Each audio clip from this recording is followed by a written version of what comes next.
Minecraft deserts are boring.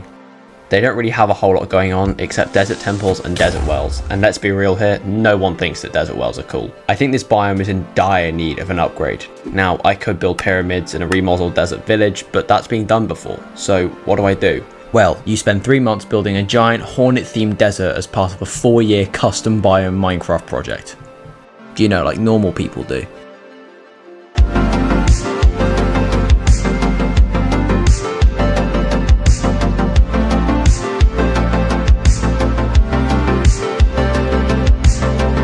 Last time we tackled the copper forest, and if you missed that, here's a quick recap. And today we're checking this massive region off the list, the honeycomb desert.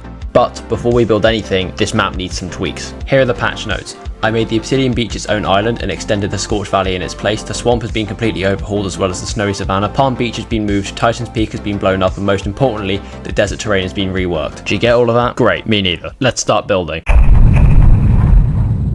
I think any build is made more interesting if it has a story behind it, and this biome is no exception. This desert was once a floral grassland belonging to a civilization of druids who coexisted amongst a massive colony of bees. They were known for their connection to nature, cultivating wildlife, and the giant glowing honeycomb shards that could be found amongst the region. I decided a fitting theme would be ancient Greek-inspired architecture to represent the buildings that once made up their civilization. I started with a series of ruined pillars to place around the desert. I made these variants and then scattered them across the shoreline to see how it would look. The Druids built 3 Acropolis-inspired temples, each harbouring a different aspect of their power, symbolised by a rune etched into the floor. This was a super fun build and is one of my favourites despite its simplicity.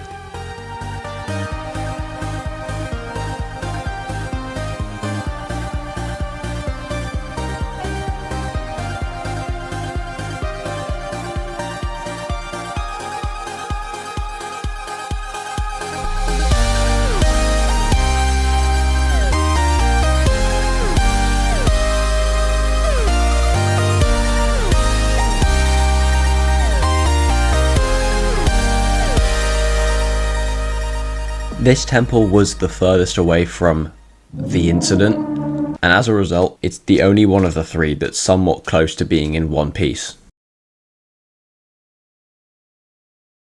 Anyway, I'm putting a giant rune in the floor now. I'd like to give a quick shout out to Axiom for being the best building mod ever made. It's so much better than World Edit, and I'm so annoyed I didn't use it sooner. Anyway, with that temple out the way, check out this cool door that I made. It was meant to go in this chasm right here, but it got scrapped for a reason that will become very apparent soon. Moving on. While I was making these ancient temples and ruins, in the background I had been slowly working on some pretty interesting buildings. A series of very, and I mean very, vibrant houses. Using basically every single block in the creative inventory, I was slowly preparing to make a village. These houses were super far out of my usual building style and were genuinely challenging to make. And you'll see throughout this video that I got much better at them as time went on. Anyway, where is this village going to go? I first thought the shoreline would make sense, so I tested it out with a few houses, but the scale was completely off. They just looked way too small when compared to the giant sand dunes in the back. To combat the scaling issue, I need a more closed-in environment, which is not particularly easy to pull off in a desert because the whole point is that it's vast, empty, and that there's nothing there. So, how are we going to pull this off? We're going to use and we're going to scatter the around this oasis here and put the houses on top of the. Are you sure?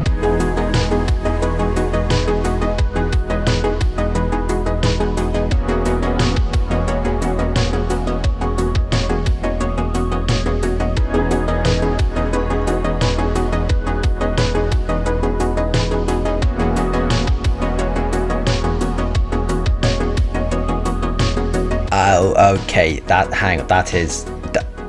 let me fix that.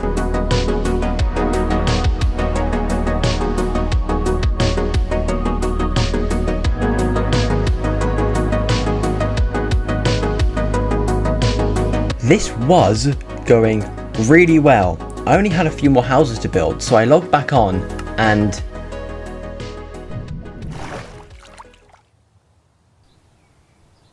wait, what happened?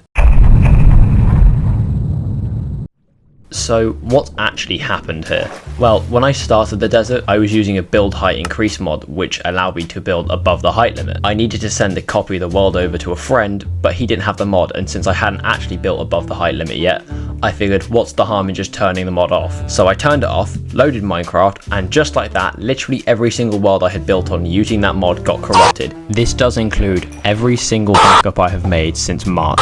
Thankfully, I have been using Axiom, so some of my builds have been turned into blueprints, which have been saved. However, anything outside of that was gone. The village completely erased, the chasm gone, the ruined Acropolis, you get the idea. This happened right at the end of my Easter break too, so it just killed all the momentum I had going for this project.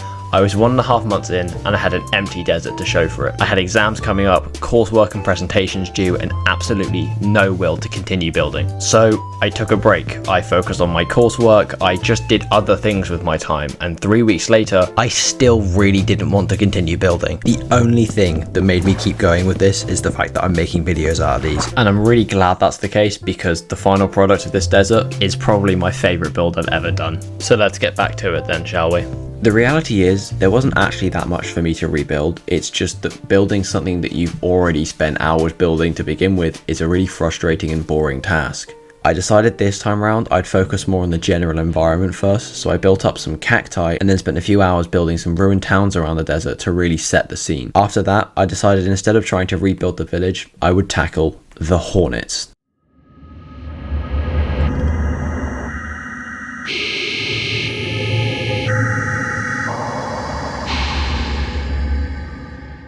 I've mentioned a few times that there were druids who lived here, so what happened to them? In their final days, the druids had constructed a portal, allowing them to bridge dimensions, granting them access to otherworldly resources.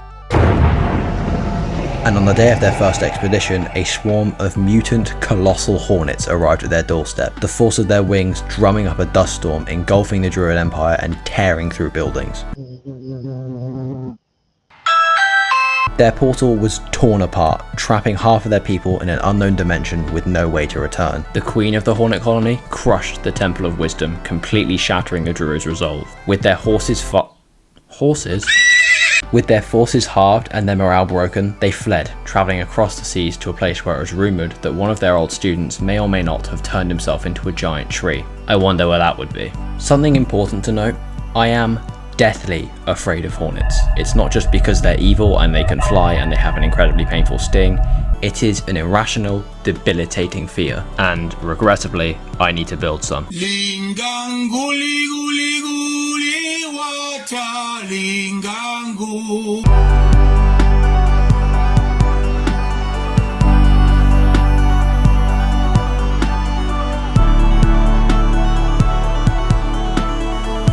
It's a shame a lot of that footage got corrupted. It would have made a really good time lapse. I am both really happy and also completely horrified by how this looks. I have had so many more hornet related nightmares since I built this, it has genuinely messed with my head. I mentioned earlier that the druids fled the area, but what about the bee colony? They decided to aid their druid companions' escape by launching an all-out attack on the hornet queen, surrounding it in an attempt to cook it alive. If you didn't know, bees do actually kill hornets like this. They literally make a bee oven and cook the hornet to death because they can survive a slightly higher temperature than hornets can.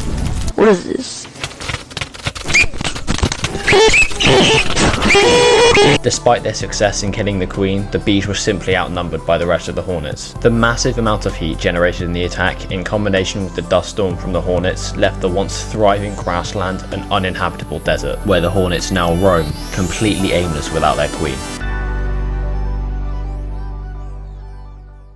The hornets made their nest underground, right at the base of their landing site.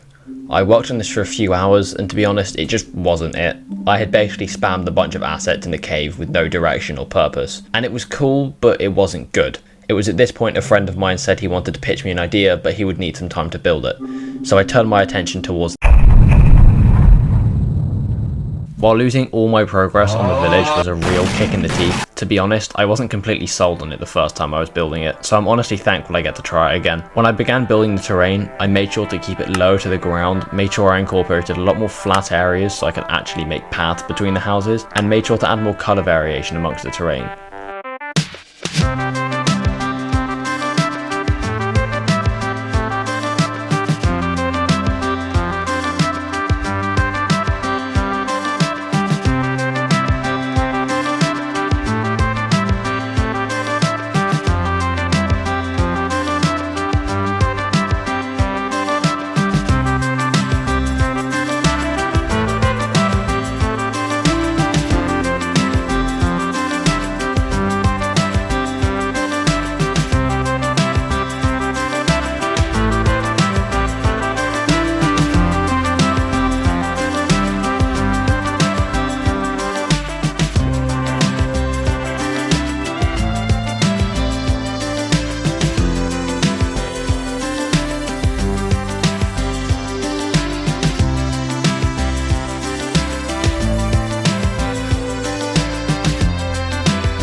You know what?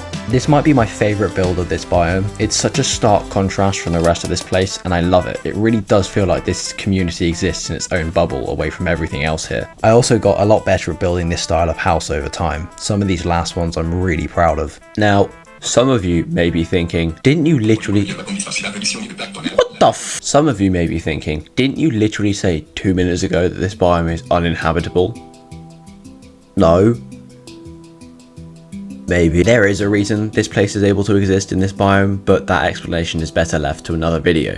It may have something to do with the giant torch flowers. Speaking of flowers, this place is home to the moo bloom, which is one of the mobs that never made it into the game, which I said I would include in the hardcore video when I first came up with this idea, which, you know, if you haven't watched, you should. It lives just south of the village, feeding on the abundance of ever-growing flowers here. Anyway, it's been a few days now. Let's check out this cave. Crawling, okay, there's a lot of them. Whoa, okay. Yeah, no, okay, this will work. Do you forget how horrifically large these things are when you put them in it? Like, because when they're outside, you lose all sense of scale, but like, those things are massive. Yeah, no, this is awesome. This is gonna be fun. I got right to work building a bunch of honeycomb-like structures of various sizes. I gave them this glowing center to bring some light to the cave and painted them using a selection of mud variants. After placing down the first few honeycomb structures, I was absolutely blown away by how ominous this looked already. I placed down a few more and built some stalagmites and dried out honeycomb crystals around the cave. I next added in some dead hanging vines, replicating the moo bloom cliffs, but a lot more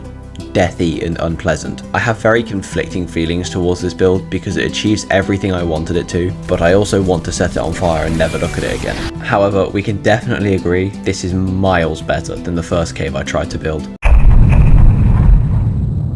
You get the idea, we're making the portal.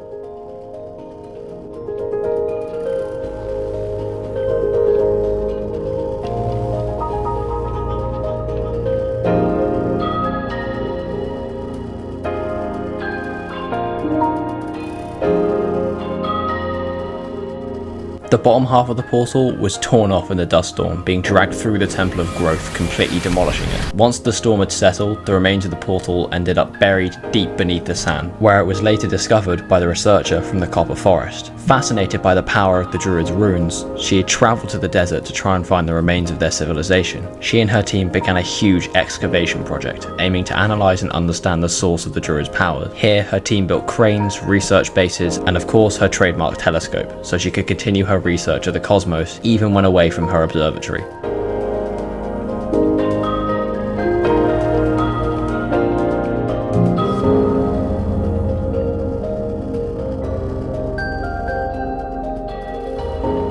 This leads us to the last build, the remains of the final temple. I began sectioning off the building and placing different sections either side of the portal remains. I built some dead vines out of mangrove roots and placed a few ruined houses and buildings amongst the wreck alongside some dead trees. I want to take this time to thank those of you that are still watching. This was a seriously challenging build for me and I'm grateful that you've watched this far. It's surprisingly hard to capture the desert vibe because the whole deal is that there's nothing there. I think I still managed to get some cool builds in there without compromising the atmosphere, and I hope you think so too. With that final build out of the way, we have finished the desert. So let's take one last look at everything.